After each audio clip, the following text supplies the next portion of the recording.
reiterate that my understanding, and I'll leave it to the maker of the motion to correct me if I'm wrong, is that we're voting for the fundamental dollar amounts and the project outcomes here. And I would assume that the maker of the motion would be comfortable with the staff tweaking the application, taking into consideration some of the concerns both from directors here, what's been heard from the public, and certainly from the letter from MCOG. But unless there's a fundamental change to the dollar amount or the outcomes of the project description, that the staff would be given the latitude to make those changes. Is that a correct assumption, Director Calvin? Mr. Chairman, just briefly, that is a correct assumption, and the reason I make the motion is we're under a time constraint. Obviously, if this authority decides not to approve the motion, then we wouldn't be able to move forward. But if the authority is willing to move forward with the motion, it's my expectation that there will be components, as a couple of my colleagues have mentioned, that need to be tightened up and clarified. And if you don't mind, I'm just going to take a quick moment, another moment for reasoning for my motion to move forward. There's a question of what are we doing. It's pretty darn clear. We're the North Coast Rail Authority. Therefore, one of our mandates, the only one I'm fully aware of, is to use the rail right-of-way to run trains on it. And we've determined that to run trains on it, you got to fix the roadbed, you got to fix the tracks, and therefore making applications for grant funding to do that is a utility to do what is our core function. And so that's our mandate, to run trains. And so therefore making an application is why we're doing that. I'm telling you, I've been on the Board of Supervisors for 13 years. I'm not aware of having to do CEQA for an application for a grant. So that assertion is quite mind-boggling. And we just had a presentation earlier related to trails. I don't think the grant monies that went to do that trail study had to do CEQA before they did that study. It's after the project is identified in which you have to do CEQA. This is a distinct rail segment. There's utility in this distinct rail segment. And whether or not the CTC, and we've had challenged past at times when we've asked the CTC for money, whether or not they're going to give us some money when you consider many of the big applications that will be throughout the state, is hard for us to say. But one thing is for sure, you never hit any balls that you don't swing at. You never make any baskets that you don't shoot the basketball at. Therefore, you're not going to get any money unless you ask, and that's what this application is all about. And there may be some different holes in it from the perspective of the CTC, but unless you're there asking, you're not going to have an opportunity to get it. I'm also convinced that there's a strong economic viability reason for making this application for this region and for its independent utility component as it relates to not only industry and jobs in this area. Whether or not anything ever in the future happens along the Eagle River Canyon, and that's a completely separate component. And thirdly, there's some sort of accusation out there that this is one reason to make this application to do what we're mandated to do is somehow obviating us around having to deal with the trail issue. Unless you were listening to what we said before about the trail issue, I don't think there's any reason why we would not do what we're mandated to do, which is to apply to operate trains or to at least fix the track and fix the infrastructure so we can operate trains on the track that we own. So, Mr. Chairman, that's why I make the motion. That's why I'm going to support my own motion, and why I think we need to move forward, and even in the constraints of the time that we have before. Thank you. Bob, did you have any comments first? Well, the second concurs heartily with Thank you. Mr. Chairman, Director Woolley, if I may, I just wanted to point one thing out. What you, I believe, really are voting on, and what the motion should refer to, is the resolution that we have before you on the application, which generally says that we are seeking grant funds from the California Transportation Commission under this Trade Corridor Improvement Fund program for that segment of the railroad defined as South Fork to Samoa. Maker and the seconder, clear on that? Clear on that. We've got a resolution in here, which is what we voted on. Director Woolley? Thank you, Mr. Chairman. I think Supervisor Kelly hit very clearly some of the issues on the head with a strong hammer. I think the thing that I'm amazed by is that when we think about our job here as what we have to do for rail purposes, it's been very clear from the very beginning I've been on this board that that's what we're supposed to do. And we have to take every opportunity that's laid out in front of us to try and make that happen. You know, when we think about what Friedman writes about, the supply chain and economics that are going on, if we can really work towards that end, it's not unbridled growth, but it's managed growth that we're trying to adhere to. And I think that some have said that the new economy is something that will pave the way for the future. I agree, but this is also an opportunity that can help that as well. I was at a meeting dealing with, some of you know about the Richardson Grove issue, and there were new manufacturers that were talking about the need for larger trucks. And I'm listening to this, and I'm thinking about the rail responsibilities and how we're also trying to be environmentally conscious. And it seems very likely that if we can make a position known that we can also feed that we can relieve some of those trucks as we're touting. Now, whether it's 48, whatever the number is, I'm not sure. But whether or not we can make the future happen, we can't wait when opportunities are laid in front of us. This opportunity came, frankly, at the 11th hour. We were looking at having staff to be able to work on the proposal in a timely way, but in a way that we'd have more time. But they slammed us with this right near the holiday season, and it's due next week. So this is something that we have to do because of our mandate, and it's prudent for us to do so. So it's not a stall tactic at all, and I would adhere again to Supervisor Kelly. You know, I'm saying is that by and large the room is filled with folks that want to make this work collaboratively, and that's what my goal is here as well. There are too many trail opportunities, bike pathway responsibilities that we're all looking at that we can't do that. In fact, one could argue that if we're able to get this train going on the same corridor we're talking about, we may have the finances then to help with the long-term capital improvements and the maintenance responsibilities that come along with the trail, because there's no other way we can do it except for that finding of new revenues. So the gravel operation, I'm very aware of what gravel sources mean to this county and how it has to be regulated. It was mentioned by one speaker that was called a CHIRT, or the County of Humboldt's Extraction Review Team, which is scientifically based and is based upon, as it was talked about, on the way it can proceed.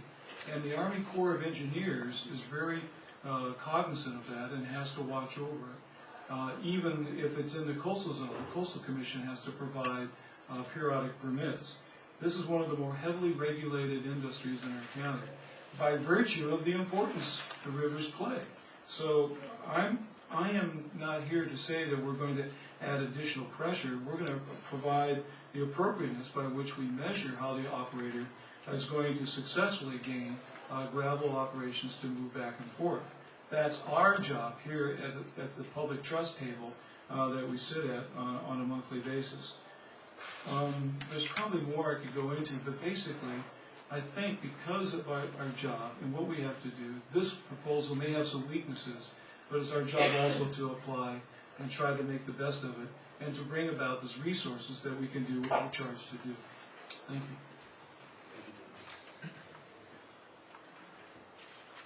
I have to admit I'm a bit psychologically torn today, and I can't pretend to understand the local politics of Humboldt County.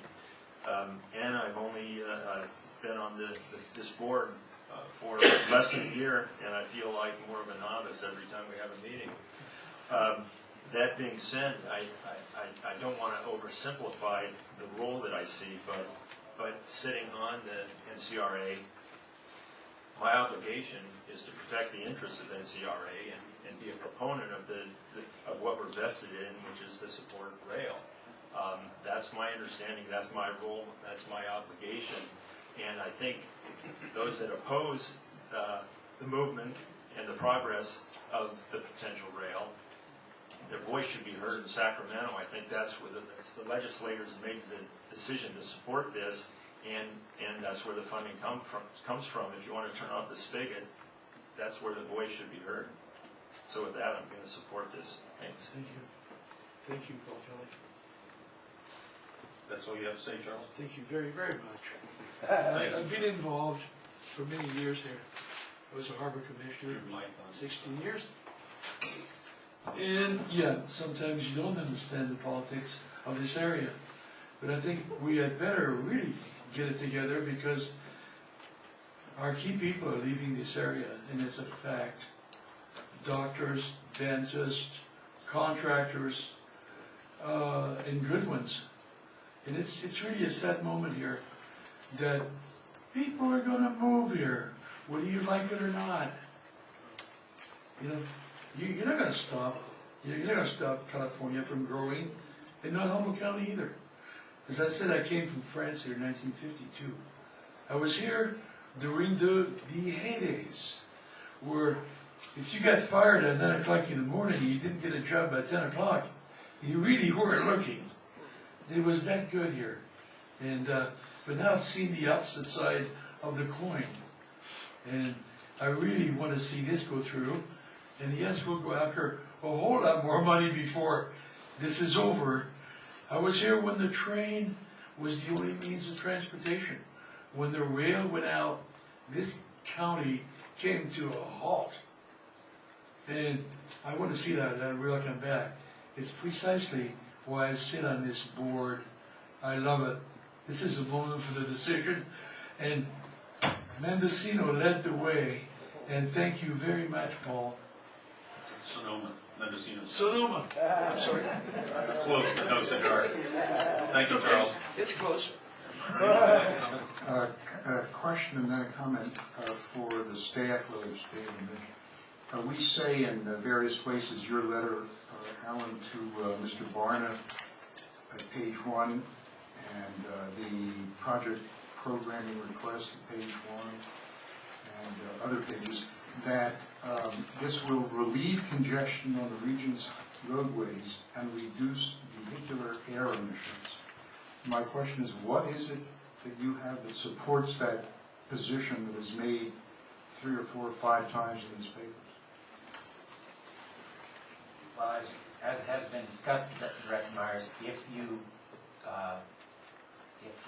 agree with the concept that trucks will be removed from the highway, and that one rail car removes 4 diesel rigs from the highway, and you accept the notion that there'll be some trains removing trucks from the road, then you're reducing congestion, you're reducing air emissions. Anything else? I agree with the position that a full rail car can hold roughly 4 truckloads worth of material, and that since 4 empties have to get filled up, you have 8 trucks for every rail car, and given that there are supposedly 6,000 rail cars, we end up with 48,000 trucks. However, I don't see where you have the 48,000 trucks to begin with, so you're not going to be removing any, at least as I understand the material. And if I'm wrong, please let me know, because it's a segue into my view of what is before us. I can't agree, at least entirely, with the views of my other commissioners. First of all, I actually have gotten the Trade Corridor Improvement Fund guidelines. They're dated November 27, 2007. And in the very first paragraph, it says that this money is to be used, quote, for infrastructure improvements along corridors that have a high volume of freight movement, unquote. That's not this corridor. It's not from Eureka to South Fork. And I think that when the CTC thus gets a request to fund what we're asking for, they're not going to treat it as we'd like them to. Since we've already heard that this doesn't help the Central Valley, I expect that that's going to be removed from the material. I also don't think that the proposal will help Los Angeles or Oakland ports, nor do I think the proposal will attract international shipping, as the proposal points out, because the international shipping would only be attracted if you somehow or other got the goods from the port here in Humboldt Bay down to the National Rail Line, and that's not part of this proposal. My next question was what he would do if the FRA declines the loan that's proposed at page 5 of 10 in the material. And then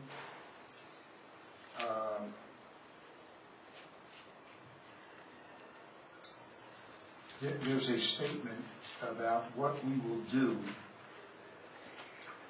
if certain things don't work out as nicely as we'd like to, and that's at page 5 of 10, project risks and response plans. And it's noted that opposition to the environmental process could cause delays in the project delivery, and the response to that is NCRA will begin the environmental process early and address the issues. I think it's good that we'll start early. I think it's good that we'll address the issues, but that misses the point, which is an EIR and an EIS is designed to tell the lead body, the governing body, what the environmental problems are, what the mitigation to deal with those problems might be, and therefore tell the body, and also tell the body about the economic benefits, and therefore allow the body to make a determination as to whether to go ahead with the project or change the project. And as we've structured it, we're going to go ahead with the project. I certainly, myself, and I expect that every other director, would not want to restrict the port in any efforts it might engage in. But it seems to me the current application isn't the way to do so. I should go on record, both for the other members of the board who haven't heard me and the public, to say that I generally support retention of the right-of-way here, along with biking and hiking. But I think that we should be supporting that right-of-way in a direct fashion with funds which are allocated by the state or the feds or someone else to do exactly that.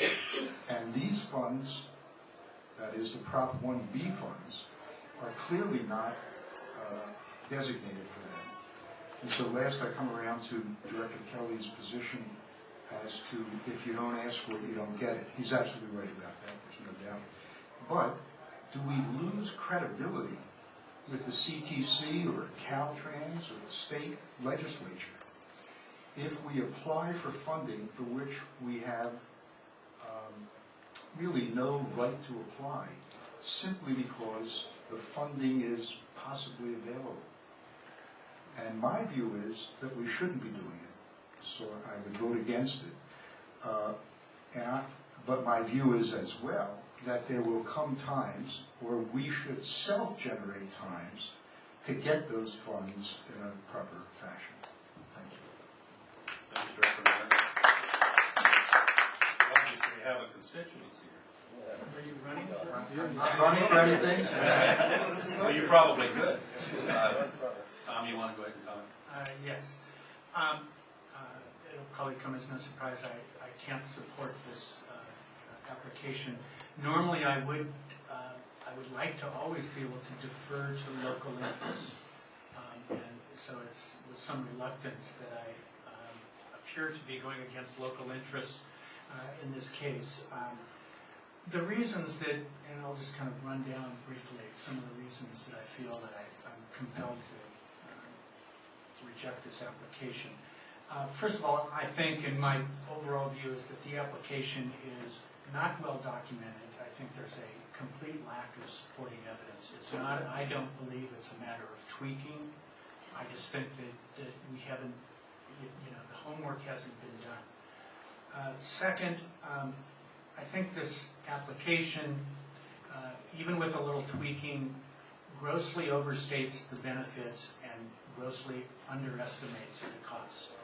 First of all, just even as a local standalone, I'm not sure I am convinced that it can be done for $30 million when we've had previous reports that said $39 million. I haven't been convinced of that today. Third, as a standalone project, I don't think that this application meets the Proposition 1B mandates.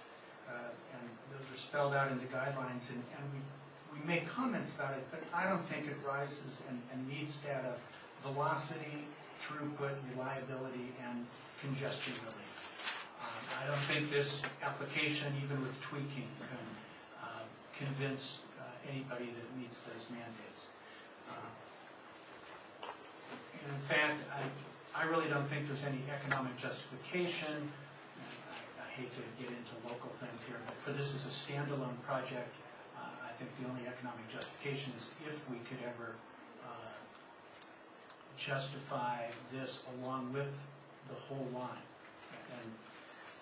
And which gets me to the fourth point, that the true full project isn't this standalone, but the full true project that even this is talking about, and it's, I think somebody referred to it as the elephant in the room, is a project that goes through the canyon.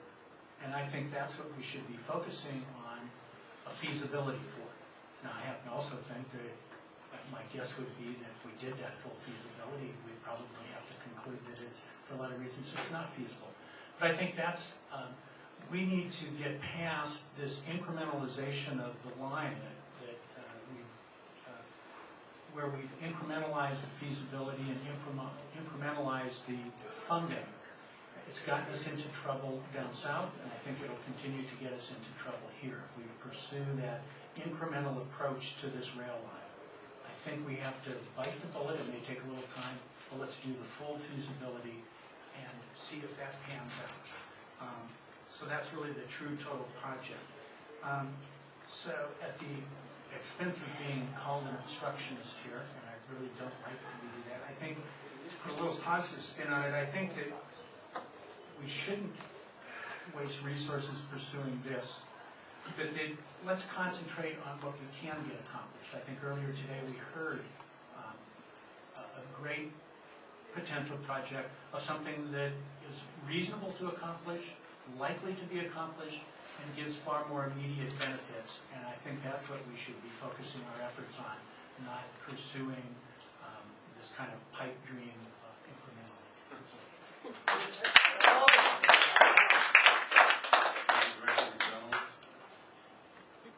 Yes, I see you down there. You gotta stand up. I have a load chair and There's no light. There's no light. I will figure no light. Well, then light. Yeah. I appreciate the comments of my fellow commissioners here, particularly on my left, because I think they are providing the kind of information with their expression of their concerns. I hope that it's being noted. I don't have any doubt that it's being noted by our Mendocino County,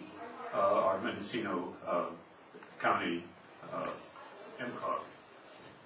And MCOG has looked at a number of projects relating to it, 1B, and the concerns raised here, I think I want to be very clear that Ms. Howard is going to be able to put some time into this.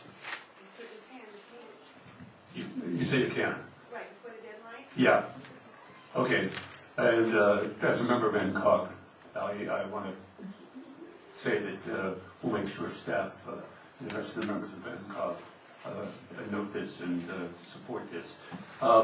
The concerns expressed by my colleagues here, sort of thing here that as an old grants writer and fairly successful at getting some fairly sizable grants back in the dark ages, you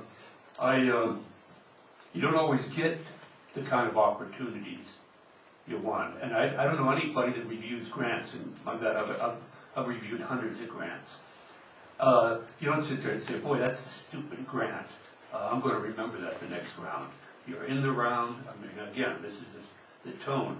I don't think we should have any fear of somehow or other embarrassing ourselves. You do everything possible, and that's why we're going to bring in a little effort here from Mendocino County, so maybe we can get some credit there for the next time around. But the reality here is I think we have to go with what we've got. We've got to go for what we can possibly get, and the kind of issues here can be resolved as we move forward into it. So again, I think it's the fine-tuning here is really not, at least from my perspective, the responsibility of board members when these matters are brought forward. You can see now how long we've gone today. I hope I missed the second round of tickets out front.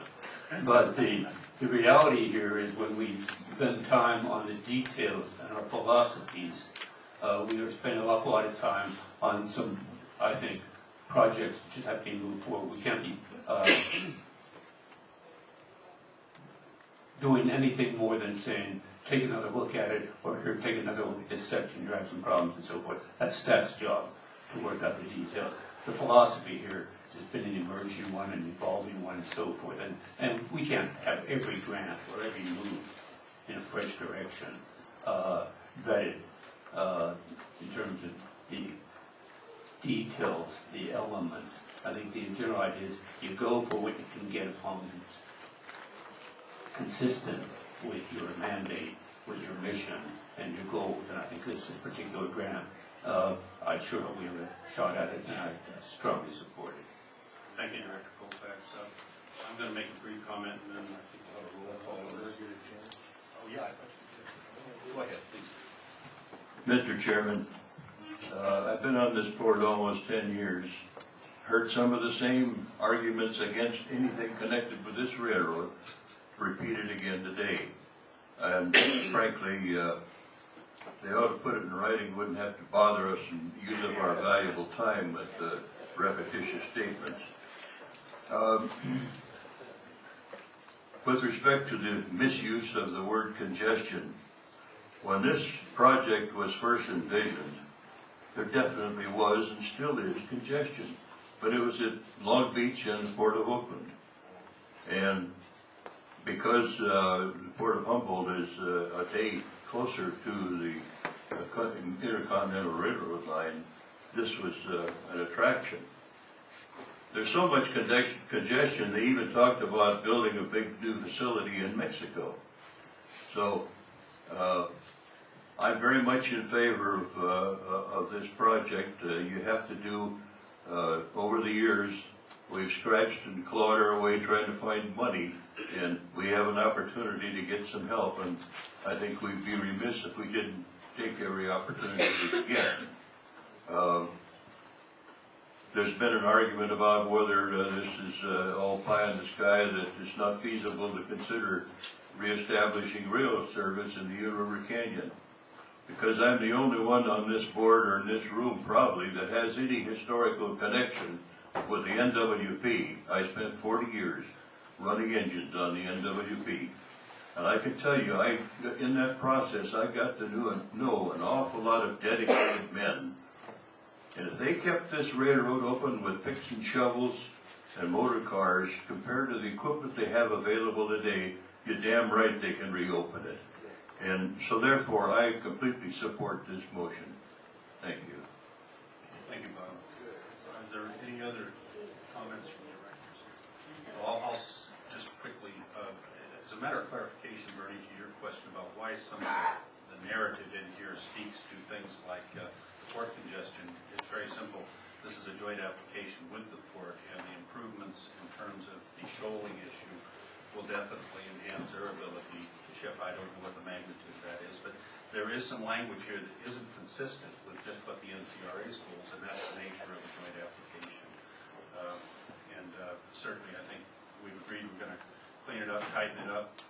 Conceptually, if there's any major issue that comes up as a result of that tightening that changes either the funding or the project description in the general sense, we'll call a special board meeting. So we're not giving them carte blanche to change the architecture of the deal.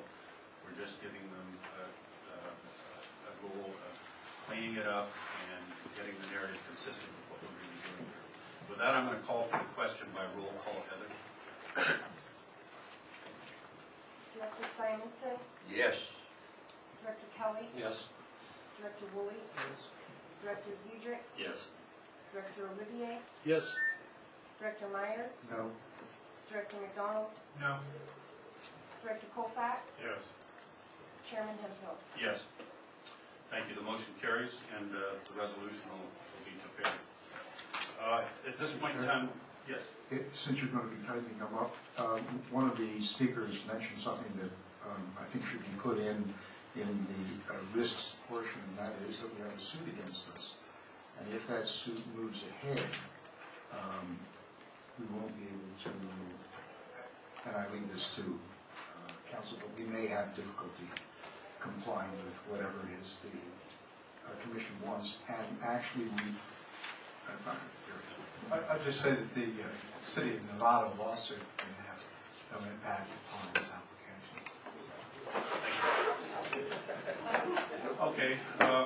At this point in time, we want to briefly move through a couple of staff reports, and then we're going to go to closed session. How long do you think the closed session will take, just for planning? Well, it depends on you. I have Okay, we have some people trying to figure out how to get out of here. Okay, Mitch, do you want to give us a very abbreviated executive director report? I think we've covered so much territory today, I'll just defer any executive director report right now, except to say that we're planning to go to the CTC in February, as you pointed out earlier, to update the business plan and the management plan for the NCRA, and hopefully answer some of these lingering questions once and for all with respect to the canyon, the north end, and the south end. Thank you very much, Mitch. Does anybody have any questions on the very abbreviated report? Director McDonald? Will we have a board meeting before that CTC meeting to hear what our new business plan is?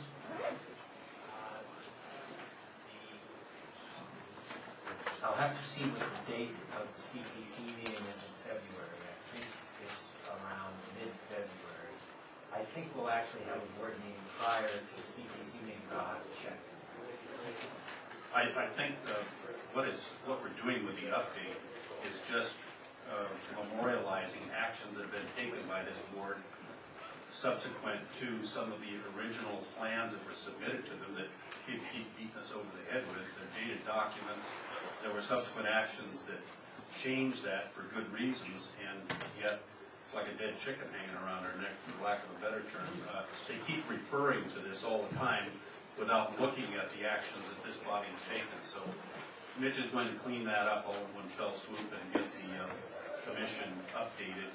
They've been updated in the context of requests for funds, so it's not a whole new deal, but it's going to be focused upon and at their request put into one document. At that point, I'll stop meeting you over the head. I wasn't referring to you. Some other guys. But if you'll stop, then we can. Yeah. Yeah, if you'll stop too, that would help. Okay, we have anything from the project manager? Dave? No PowerPoints, please. Just a quick update, Shellville, we have completed the temporary repairs to the levees, and we're starting to manage that, the water there so that we can proceed with the Shellville and banking contract that we awarded, I forget the date of that, but that was relatively, it was on the December 21st. December 21st. You know, I do have an update of the photos of construction, and I can just maybe put that on the website, so That would be you can see great. it. And that's all I've got. Look it up on the website. Is everything else on schedule? Dave, is everything on schedule, subject, of course, to the question of the bottom line? Yes, everything is still on schedule. You know, our track contract, John and I are going to get together Thursday or Friday to go over the final details on the track contract, and that will then go out to bid. We're out to bid for the movable bridges, and the bids are due on, I believe, the 17th of January.